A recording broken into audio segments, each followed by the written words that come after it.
Das ist eine Art von Angst, die ich unter dem Begriff Angst vor Unzulänglichkeit zusammenfassen würde, wissen Sie? Also das Gefühl, nicht gut genug zu sein, dass man nicht so gut ist, wie man meint, dass man sein sollte, dass man nicht so gut ist, wie man sein möchte, dass es einem irgendwie an irgendetwas mangelt. Und das ist außerordentlich verbreitet, extrem verbreitet. Und das haben wir größtenteils aus unserer Kindheit. Und wir bekommen es in unserer Kindheit, weil unsere Eltern im Allgemeinen keine Zeit für uns haben, weil sie beschäftigt sind. Wissen Sie, heutzutage gehen beide Elternteile in der Familie arbeiten. Und wenn sie dann nach Hause kommen, haben sie andere Dinge zu tun. Sie müssen ihre Kinder abholen und sie haben diese Einstellung, nicht jetzt, geh weg, ich bin gerade beschäftigt, lass mich in Ruhe. Und sie neigen dazu, ihren Kindern nur dann Aufmerksamkeit zu schenken, wenn es sich um negative Aufmerksamkeit handelt. Solange die Kinder spielen und keine Probleme machen, lassen sie einfach in Ruhe. Und sobald sie ein Problem verursachen, dann schimpfen sie mit ihnen. Aus Sicht der Kinder ist das Leben also so lange harmlos, bis sie mit einem Erwachsenen interagieren. Und dann kommt ein Erwachsener herein und schimpft mit ihnen. Die Erwachsenen sagen ihnen also ständig, du machst das nicht richtig, du machst das nicht gut, du bist zu laut, du bist zu dies, du bist zu das, du musst jetzt ins Bett gehen, du musst jenes machen. Die Eltern finden also immer etwas auszusetzen an ihren Kindern. Sie finden immer irgendwelche Fehler. Und aus der Sicht eines Kindes bestehen 80% seiner Interaktion mit einem Erwachsenen darin, dass dieser ihm sagt, dass es etwas falsch macht. Nun, in einem lebhaften Haushalt ist das Leben eben einfach so, nicht wahr? Mama und Papa kommen von der Arbeit nach Hause und dann müssen sie das Abendessen zubereiten, das Geschirr abwaschen und haben Dinge zu erledigen. Und sie haben Kinder, die herumlaufen und ihre Aufmerksamkeit haben wollen, wissen Sie? Sie müssen die Hunde füttern und die Katzen rauslassen und es ist einfach, es hört halt nie auf, wissen Sie, bis zu dem Zeitpunkt, an dem alle ins Bett fallen. Und dann geht das Ganze am nächsten Tag wieder von vorne los. Nun, das hat dazu beigetragen, dass wir eine ganze Menge von Menschen hervorgebracht haben, die dieses Gefühl haben, verkehrt zu sein, nicht gut genug zu sein, nicht so gut zu sein, wie sie sein sollten. Denn wenn Kinder diese Negativität von ihren Eltern erfahren, verinnerlichen sie es als das Gefühl, nicht gut genug zu sein, es nicht richtig zu machen. Sie denken nicht, oh, meine Eltern haben eine Menge Stress und deshalb sind meine Eltern immer negativ zu mir. Daran denken sie nicht. Sie denken, ich mache alles falsch, ich tue nicht das, was ich tun sollte. Wir neigen also dazu, auf diese Weise mit unseren Kindern umzugehen. Und unsere Kinder nehmen dieses Gefühl an. Und natürlich, sie werden erwachsen und jetzt sind sie 50 oder 60 oder 70. Und sie fühlen sich immer noch unzulänglich. Und das ist ein sehr verbreitetes Problem. Und wissen Sie, es gibt Menschen, die das Imposter-Syndrom, das sogenannte Hochstapler-Syndrom haben. Nun, das sind Menschen, die dieses Gefühl der Unzulänglichkeit im Grunde akzeptieren. Sie erkennen es und akzeptieren es und verinnerlichen es. Die Mehrheit der Menschen akzeptiert es nicht. Sie lehnen es ab. Sie verleugnen es. Und sie gehen damit um, indem sie es leugnen und sagen, ich bin zu wertvoll. Und jedes Mal, wenn sie etwas hören, das ihnen das Gefühl gibt, nicht wertgeschätzt zu werden, wenn sie also beispielsweise von jemandem kritisiert werden, werden sie wütend. Das sind also die Leute, die sich wehren. Wütend, drängend, es wird auf meine Art gemacht. Denn so kompensieren sie, dass sie sich ungenügend fühlen. Wenn man sich unzulänglich fühlt, kann man zum Mauerblümchen werden.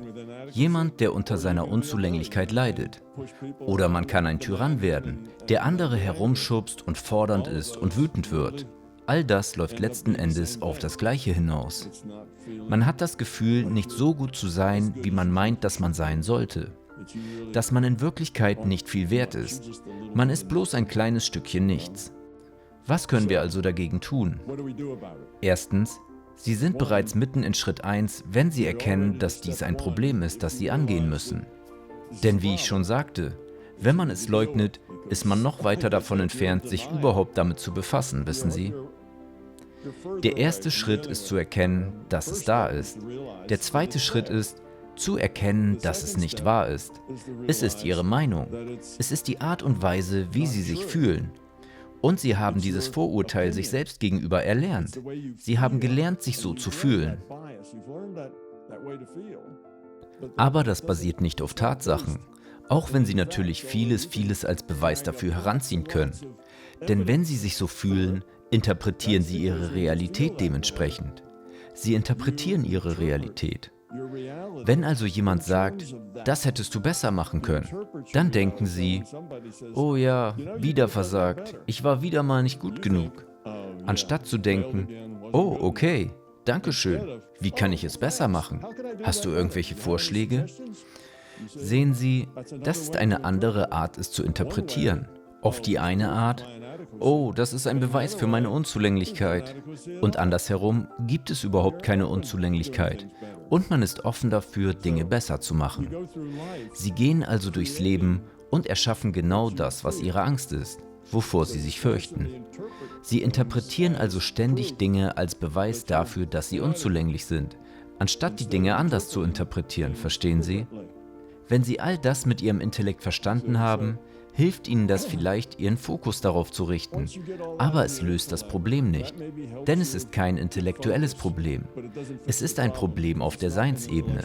Es ist ein intuitives Problem. Es ist ein Problem auf der Gefühlsebene, nicht auf der intellektuellen Ebene. Sie können also alle intellektuellen Anstrengungen der Welt unternehmen. Sie können Dinge aufschreiben wie, ich bin ein wunderbarer Mensch und das an Ihren Kühlschrank pinnen und jeden Tag 20 Mal wiederholen. Es wird trotzdem nicht funktionieren, wenn das nur in Ihrem Intellekt stattfindet. Sie müssen diese Botschaft des Positivseins auf die Seinsebene bekommen. Nun, Wiederholung hilft tatsächlich, die Dinge auf die Seinsebene zu bringen. Wenn Sie das 20 Mal am Tag wiederholen, kann das tatsächlich ein wenig helfen. Aber was Sie wirklich tun müssen, ist, die Absicht zu haben, sich nicht so zu fühlen. Wenn Sie anfangen, sich so zu fühlen, sagen Sie, nein, das ist nicht wahr. Ich bin nicht unzulänglich. Ich bin nicht perfekt. Ich weiß nicht alles über alles. Aber das ist in Ordnung. Wenn jemand vorschlägt, dass ich etwas besser machen könnte, dann ist das gut. Ich werde das als Vorschlag auffassen. Ich werde das nicht als Beweis für meine Unzulänglichkeit betrachten. Also ja, ich kann wachsen und ja, ich habe Fehler gemacht. Ich bin kein perfekter Mensch, aber all diese Fehler bedeuten nicht, dass ich unzulänglich bin. Sie bedeuten lediglich, dass ich kein perfekter Mensch bin, der alles weiß. Verstehen Sie? Fangen Sie an, es anders zu interpretieren. Und dann haben Sie den Gedanken, ich möchte mich nicht so fühlen. Und wenn Sie anfangen, sich unzulänglich, sich ungenügend zu fühlen, stopp! Atmen Sie tief ein und sagen Sie, das ist nicht wahr. Ich bin ein wachsender Mensch. Ich befinde mich als Mensch in einem Wachstumsprozess, so wie wir alle. Jeder hier ist ein Mensch, der dabei ist zu wachsen und sich zu entwickeln. Es gibt Dinge, die ich lernen muss, also lass sie mich lernen. Wie kann ich es besser machen? Anstatt zu sagen, oh nein, schon wieder versagt. Ja, so bin ich einfach. Sehen Sie, das sind zwei verschiedene Sichtweisen, zwei verschiedene Einstellungen gegenüber ein und derselben Situation. Machen Sie sich also bewusst, dass Sie, wenn Sie das Gefühl haben, unzulänglich zu sein, damit aufhören und sagen, nein, das ist nicht so. Ich habe Dinge zu lernen, ich mache Fehler. Ich werde nicht immer alles auf die beste oder richtige Art und Weise machen. So ist das Leben. So ist es, wenn man als Mensch wächst und sich entwickelt. Und das wird immer so sein. Das geht allen Menschen so.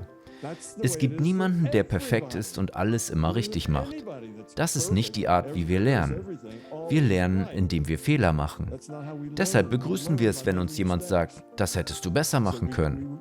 Das hören wir gerne, weil es bedeutet, oh, okay, vielleicht kann ich hier etwas lernen. Wir sehen diese Kritik also positiv und nicht als negativ an. Sie sehen also, es geht einfach nur um ein Verschieben der Einstellung dem gegenüber. Und Sie können diese Veränderung vornehmen mit einer Absicht, der Intention, diese Dinge nicht als Beweis ihrer Unzulänglichkeit zu betrachten und mit der Intention zu sagen, in Ordnung, ich kann es besser machen. Ich bin ein Mensch, der sich weiterentwickelt. Ich lerne und wachse und ich werde es besser machen. Und dann fühlen Sie sich gut dabei. Alles klar, ich habe heute etwas gelernt. Verstehen Sie? Nehmen Sie es auf diese Weise auf. Menschen, die sich ungenügend fühlen, neigen dazu, dieses Verlangen zu haben, perfekt zu sein. Denn wenn Sie perfekt sind, verdrängt das quasi das Mangelhafte aus dem Bild. Und sobald Sie einen Fehler machen, wissen Sie genau, dass Sie sich schrecklich fühlen. Also, hören Sie damit auf, perfekt sein zu müssen. Gestehen Sie sich zu, auch Fehler zu machen. Fehler sind ganz natürlich. Aus Fehlern lernen wir. Wenn Sie niemals je einen Fehler machen, werden Sie auch nie etwas lernen. Und wenn Sie sich immer unzulänglich fühlen, so dass Sie gar nicht erst zurückgehen, um es in Ordnung zu bringen, denn schließlich sind Sie ja einfach unzulänglich. Es macht keinen Sinn zu versuchen, etwas in Ordnung zu bringen. Sie werden immer so sein. Nun, dann lernen Sie auch nichts, verstehen Sie? Sie müssen also aus diesem Muster ausbrechen und dafür müssen Sie einfach Ihre Willenskraft einsetzen. Dass, wenn Sie merken, dass dieses Gefühl aufkommt, Sie es zurückweisen und nach etwas suchen, das Sie lernen können. Nach etwas Positivem, das Sie dem abgewinnen können. Und seien Sie sich darüber im Klaren, dass es ein langsamer Prozess sein wird. Dass Sie sich nicht über Nacht verändern werden, sondern dass es etwas sein wird, das sich über Monate und vielleicht Jahre verändern wird. Aber wenn Sie sich weiter darauf fokussieren, würde ich sagen, dass Sie innerhalb von 6 Monaten einen deutlichen Unterschied sehen werden. Und nach einem Jahr werden Sie das größtenteils hinter sich gelassen haben. Sie werden sich nicht mehr so fühlen. Ihre Einstellung wird eine vollkommen andere sein. Und Sie werden sich positiver fühlen. Ihre Beziehungen werden besser. Alles wird besser. Ihre Arbeit, Ihr Chef, alles wird besser in Ihrem Leben. Nur weil Sie diese Angst, unzulänglich zu sein, loswerden. Und wie gesagt, ich wette, 95% der Bevölkerung läuft mit dieser Angst herum, unzulänglich zu sein. Es ist bloß so, dass die meisten dieser Menschen, die diese Angst haben, sich ihrer nicht bewusst sind, so wie Sie es sind. Und deshalb sind sie nicht wirklich in der Lage, etwas daran zu ändern oder dagegen zu unternehmen. Sie verhalten sich einfach aggressiv oder drängen andere oder sind fordernd. Oder nach dem Motto, es muss auf meine Art sein. Denn wenn es nicht auf meine Art läuft, bedeutet das, dass ich nicht richtig liege. Und ich kann es nicht ertragen, wenn ich nicht recht habe. Und das macht mich wütend, wenn du denkst, dass ich falsch liege. Sehen Sie, deshalb sind solche Personen wahrscheinlich nicht in der Lage, diese Veränderung vorzunehmen, weil sie noch nicht akzeptiert haben, dass es ein Teil von ihnen ist und wie sie sind, dass diese Unzulänglichkeit einfach ein Problem ist, das sie überwinden müssen und nicht etwas, mit dem sie gezwungen sind zu leben. Genau.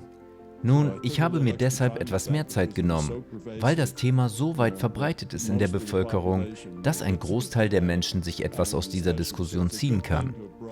Es ist also gut, dass es angesprochen wurde, denn es ist wirklich ein Problem für die meisten Menschen in unserer Kultur. Wissen Sie, wir haben quasi die Einstellung zu unseren Kindern, da gibt es doch diesen Spruch, Kinder darf man sehen, aber nicht hören. Kinder sollen sich alleine beschäftigen und wir haben nur mit ihnen zu tun, wenn sie etwas falsch machen. Und dann kommen wir auf sie zu und erklären ihnen, warum sie etwas falsch gemacht haben und sagen ihnen, was sie richtig machen müssen. Und ansonsten lassen wir sie alleine. Und wenn wir das nächste Mal mit ihnen reden, dann nur, weil sie schon wieder etwas falsch machen, weil sie etwas tun müssen, was sie nicht tun wollen. Wir wollen, dass sie ins Bett gehen. Wir wollen, dass sie aufstehen und sich anziehen. Wir wollen, dass sie dies tun, wir wollen, dass sie jenes tun. Und es gibt kaum eine Zeit, in der wir einfach nur da sitzen und mit ihnen zusammen sind und es ihnen gut geht und sie okay sind, so wie sie sind. Wir sind ständig der Auffassung, dass sie etwas anderes tun müssen als das, was sie gerade machen. Es ist also nicht verwunderlich, dass unsere Kinder ständig lernen, dass sie etwas nicht richtig machen. Wissen Sie, alles, was sie tun, wird falsch sein. Das ist es, was wir mit unseren Kindern machen. Und eines Tages werden wir darüber hinauswachsen, indem wir erwachsen werden und erkennen, dass es so wertvoll ist, wenn wir einfach nur mit unseren Kindern Zeit verbringen und ihnen sagen, dass sie gute Dinge tun. Aber es muss aufrichtig sein. Es darf nicht so sein, dass Ihr Kind rausgeht und etwas ganz furchtbar macht und Sie es dafür loben. Oh, das war ja wirklich wunderbar. Die Kinder wissen, dass es das nicht war. Und wenn Sie ihnen sagen, dass es wunderbar war und es ist nicht so, dann wissen sie, dass sie nicht die Wahrheit sagen. Und nun können sie ihnen nicht mehr wirklich vertrauen, weil sie Lügen erzählen und nicht die Wahrheit sagen. Wenn sie ihnen beim nächsten Mal ernst gemeint sagen, dass sie etwas gut machen, werden sie es nicht glauben, verstehen Sie? Ihnen zu sagen, dass es wunderbar ist, obwohl es das nicht ist, ist also nicht hilfreich. Aber sie müssen nicht viel tun, um wundervoll zu sein. Alles, was sie tun müssen, ist zu existieren, wissen Sie? Sitzen Sie einfach bei ihnen und nehmen Sie sie ein wenig in den Arm. Und das ist völlig ausreichend, um wunderbar zu sein. Sie müssen nicht hinausgehen und ein schweres Gewicht heben oder irgendetwas Erstaunliches tun. Sie sind einfach wundervoll, weil es sie gibt. Und das ist etwas, wofür wir in unserem hektischen Leben in der Regel keine Zeit haben. Bedauerlicherweise.